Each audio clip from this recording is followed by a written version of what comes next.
This is my Three Sisters garden.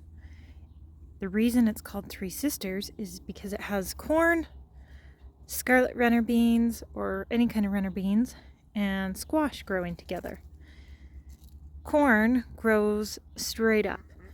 Scarlet runner beans need a pole to grow up, so they wind up the corn. You plant them right at the base of the corn.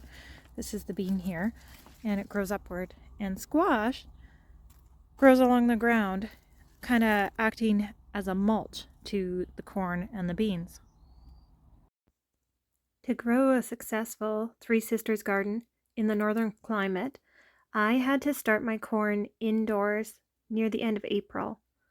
I transplanted it out into black poly mulch. This helped keep the soil warm both during the day and during the cool nights.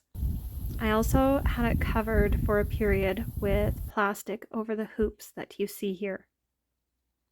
My Three Sisters garden grew very well together, and I was able to harvest lots of corn and a few pumpkins from it.